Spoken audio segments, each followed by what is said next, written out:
Nah, secara umum sebenarnya kompetisi itu bagus ya untuk anak-anak, tapi itu semua tergantung dari kompetisi apa yang diikuti dan juga budaya dari anak-anak tersebut ya.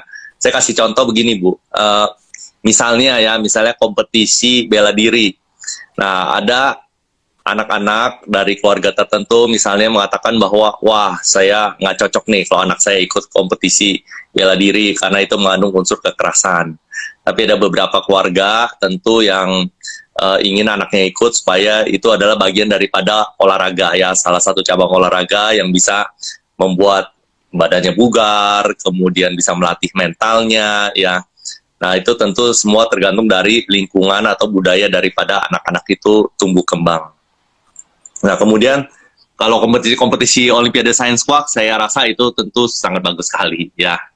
Bagus Nah, ya tapi Pak. ya secara general itu bagus ya kalau kompetisi. Nah, tapi itu tergantung lagi dari budaya ataupun lingkungan di mana anak itu tumbuh kembang.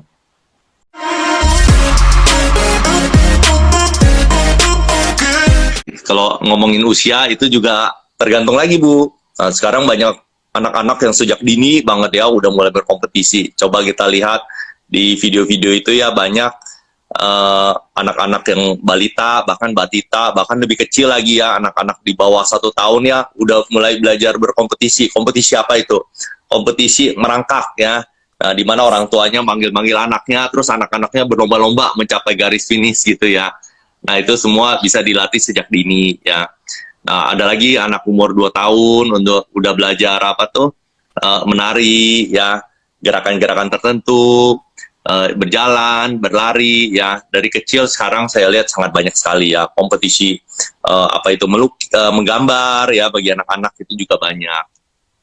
Jadi semakin kesini saya lihat ya semakin hari itu semakin dini ya anak-anak itu ikut kompetisi.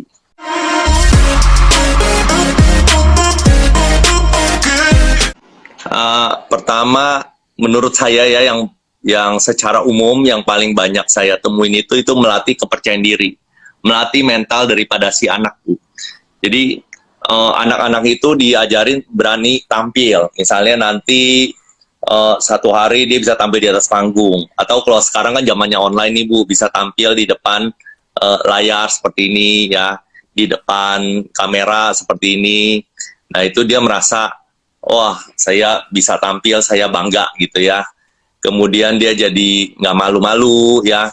Dan juga bisa mengajarkan anak itu lebih paham arti ini namanya persaingan ya. Jadi anak-anak itu bisa bersaing secara sehat.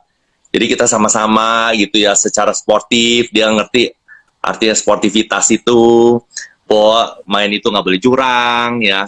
Kemudian juga bisa mengajarkan anak bersosialisasi. Jadi kalau kita waktu kompetisi khususnya yang tatap muka gitu ya Bu ya, kita kan bertemu banyak orang. Jadi anak-anak itu bisa melihat, oh ada teman-teman sebayanya, ada orang lain gitu ya. Dia melatih bersosialisasi, menyapa gitu ya, ngajarin karakter itu, sopan santun, kemudian juga bisa saling bekerja sama ya.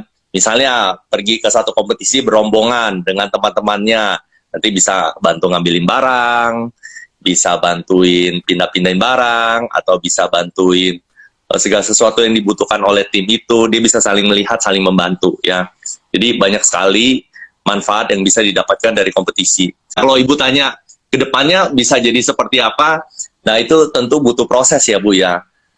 Kalau misal prosesnya dia lalui dengan baik, tentu kedepannya dia akan tumbuh menjadi pribadi yang lebih percaya diri, kemudian dalam bersosialisasi, dalam bereksperimen dia juga jadi lebih berani ya. Terus dia juga mau belajar. Jadi anak-anak yang pernah ikut kompetisi ini dia tahu, oh kelemahan saya di mana, saya harus tingkatkan apa sih yang perlu ditingkatkan dari diri saya. Nah, kemudian saya dapat cerita lagi nih dari orang tua maupun pembimbing dari anak-anak yang ikut kompetisi ini, bahwa anak-anak yang pulang dari kompetisi, terutama yang kompetisi di luar negeri, dia menjadi, tentu pengetahuannya menjadi lebih luas, kemudian dia jadi lebih mudah bersosialisasi dengan orang.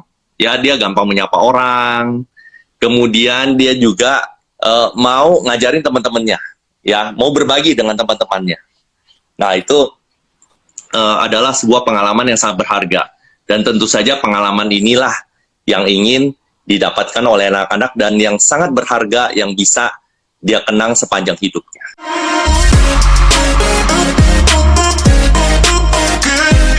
Nah, sebenarnya tujuan kita berkompetisi, kalau secara umum itu kita jangan ngomongin menang kalah dulu. Kita mau dapetin namanya pengalaman.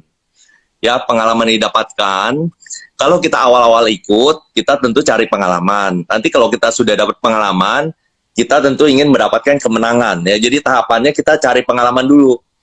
Kita cari pengalaman, udah dapat pengalaman-pengalaman, jadi kita tahu apa sih yang perlu kita perbaiki, apa sih yang perlu kita tingkatkan, baru kita tingkatkan ke target berikutnya, yaitu kita misalnya mau minimal bisa juara harapan gitu misalnya ya, atau juara 3 atau juara 2 dan selanjutnya sampai juara 1 ya.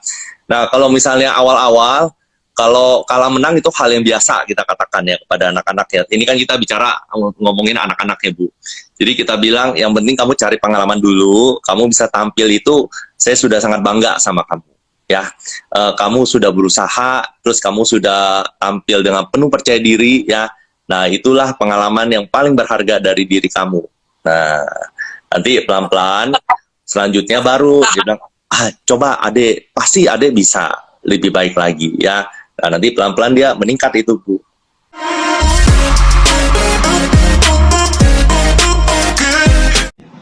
Oh, kalau ngomong dihindari, seperti tadi di awal saya ada cerita, sebenarnya ada beberapa keluarga atau beberapa masyarakat itu yang kurang setuju, misalnya kompetisi-kompetisi yang berbau kekerasan ya, atau juga ada juga masyarakat yang sekarang ini menjadi pro kontra itu ya Bu, kompetisi game gitu ya.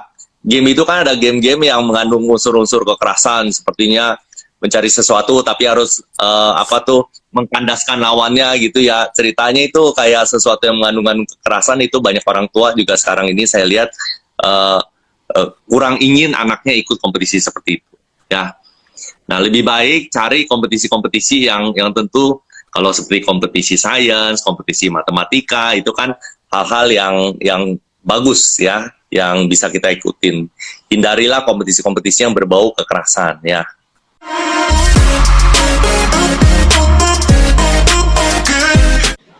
Kalau mau tanya 1-2 ya tergantung lagi dari anaknya dan orang tuanya. Anaknya sanggup nggak gitu ikutin banyak gitu ya. Kalau sanggup ya monggo-monggo aja. Terus orang tuanya sanggup nggak dampingi, punya nggak waktunya gitu ya. Nah, juga tergantung dari selain waktu juga kemampuan dari anak, tergantung juga dari kesenangan diri si anak terhadap kompetisi tersebut ya.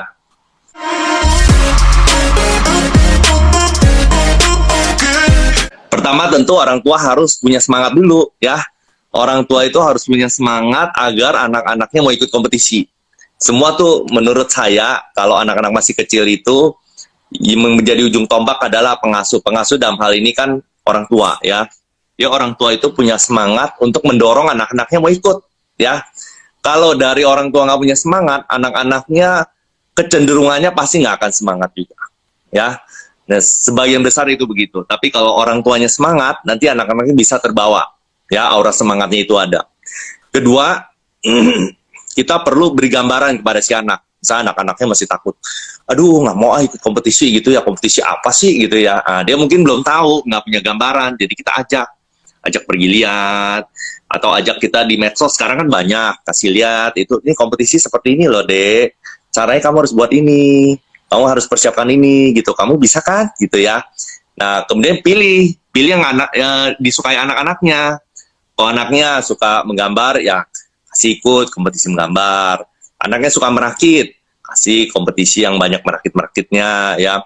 Ada anak yang suka misalnya matematika, ikuti kompetisi matematika. Ada anak yang suka sains, ikut Olimpiade Sains Quark gitu misalnya ya.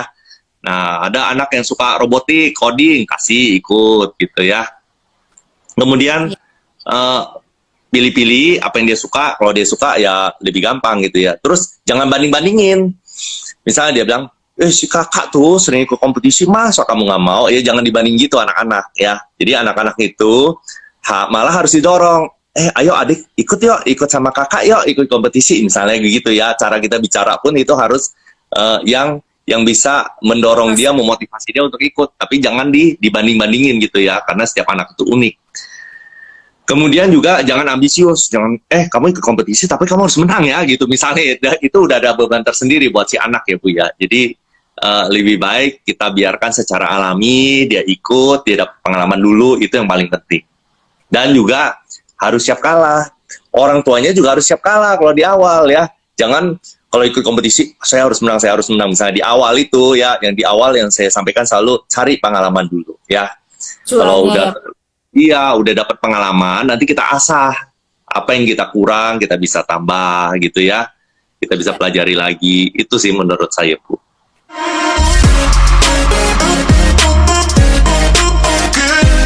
Hampir sama ya, katanya hampir sama, kompetisi, kompetensi. Oke. Kompetensi itu kan sebenarnya adalah kemampuan ya, kemampuan yang meliputi sikap, pengetahuan, dan keterampilan daripada seorang anak gitu ya. Sesuai dengan standar yang ada tentu. Nah, sebenarnya anak-anak ikut kompetisi itu untuk menguji kompetensinya. Ya misalnya, anak-anak ikut kompetisi matematika, kompetisi sains. Itu sebenarnya untuk menguji kompetensinya di bidang matematika atau di bidang sains. Apakah misalnya anak-anak kelas 1 sudah menguasai nih kompetensi matematika untuk anak kelas 1. Kan itu ada ujiannya tuh. Ya, ada ujian seperti yang dilakukan di sekolah-sekolah, ulangan, ujian akhir, itu sebenarnya kan kalau kita boleh bilang kompetisi juga, ya kompetisi untuk menguji kompetensi. Nah, kalau kompetisi yang di luar itu ya sama saja menurut saya ya, itu sebenarnya untuk menguji kompetensinya. Dan juga untuk mengasah. Jadi pada saat ikut Olimpiade Science Walk misalnya, dia sebenarnya untuk menguji kompetensi sainsnya, juga untuk mengasah. Nah, lama-lama dia dapat pengalaman-pengalaman, lebih terasa lagi kompetensinya akan semakin meningkat.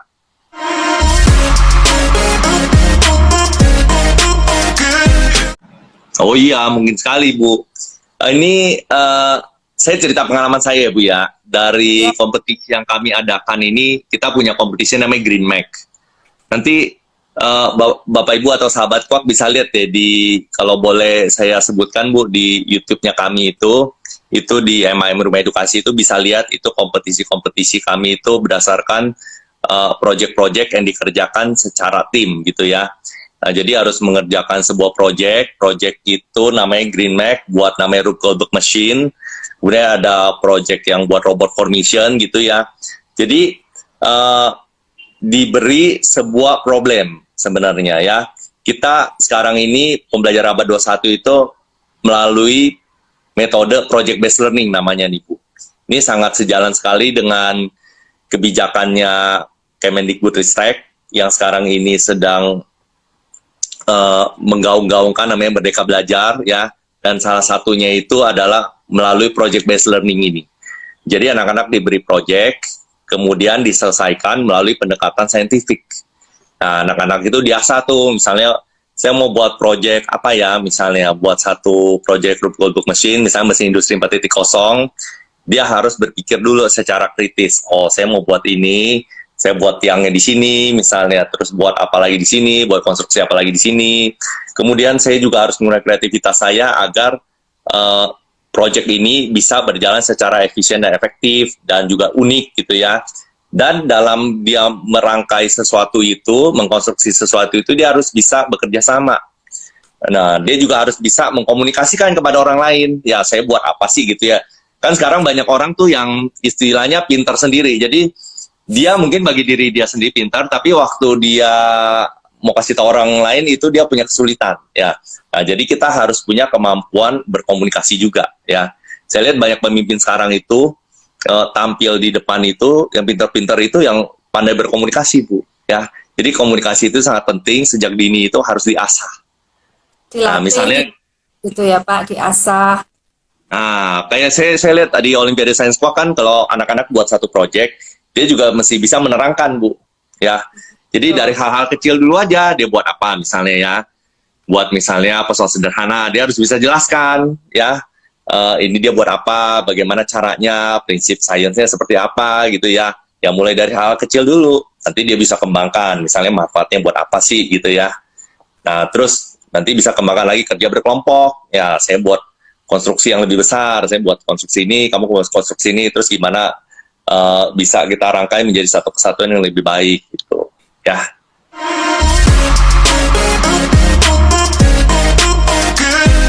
Oke, pertama perlu dukungan yang penuh dari orang tua ya atau guru ya Bu ya terhadap anak ini. Jadi dukungan itu bisa berupa dia dari awal-awal sudah ada persiapan misalnya ya. Misalnya mau Olimpiade Science Park, ya dia sebulan sebelumnya misalnya sudah ada persiapan, kasih latihan-latihan gitu ya. Terus dorong, tanya adik apa yang bisa Bapak bantu misalnya ya. Ada kesulitan apa gitu ya. Kita selalu tanya, selalu ada perhatian kepada anak ini, dan kita selalu mendorong dia, ya. Ayo adik, kamu banyak latihan. Kalau banyak latihan, nanti kamu pasti bisa, ya. Orang bisa karena banyak berlatih. Nah, kamu pasti bisa juga. Terus berikan apresiasi, ya. Dia kalau udah mengerjakan latihan, berikan apresiasi. Oh, kamu hebat nih, udah bisa mengerjakan soal ini. Besok coba lagi ya soal yang lain yang lebih menantang, misalnya gitu ya. Kemudian juga jangan tegang waktu misalnya ke tempat kompetisi, jangan tegang, ya tenang gitu. Itu perlu dilatih juga tuh Bu. Itu dilatihnya dengan cara harus banyak pengalaman sih ya. Makanya harus sering-sering ikut kompetisi Bu. Jadi dia makin terasa itu mentalnya, ya. Ya terus banyak senyum gitu ya. Jangan tegang-tegang, banyak senyum, santai gitu ya. Anggap aja kita seperti bermain gitu ya. Makanya konsep pembelajaran Merdeka Belajar itu adalah agar anak-anak itu senang, Bu. Enjoy gitu, menikmati Enjoy. belajar. Jadi senang itu terlihat dari apa? Dari ekspresi wajah kita, ya kan? Jangan aduh mikir terus terlalu banyak mikir yang sampai dia sendiri nggak bisa enjoy ya. Jadi kita enjoy aja. Ya konsep belajar sekarang itu yang paling menarik dan paling efektif itu adalah dia bisa senang, bisa menikmati pelajaran itu. Makanya sekarang kan banyak belajar melalui bermain gitu ya. Seperti kita outdoor activity gitu ya Bu, kita malah lebih senang kan, dan bisa mendapatkan banyak hal, banyak pelajaran dari sana. Kemudian jangan terlalu banyak menuntut ya, kalau di awal-awal terutama ya, jangan terlalu banyak menuntut orang tua sama guru. Kamu harus menang ya, kamu harus menang ya misalnya gitu ya. Ya kalau anak yang mentalnya sudah kuat, sudah teruji dia bisa. Tapi kalau anak-anak yang baru itu dia merasa kok saya dituntut banget sih, mana bisa saya misalnya begitu ya. Nah kita lihat kondisi dari si anak ini juga ya. Kalau anaknya belum siap, ya kita jangan tuntut terlalu banyak gitu.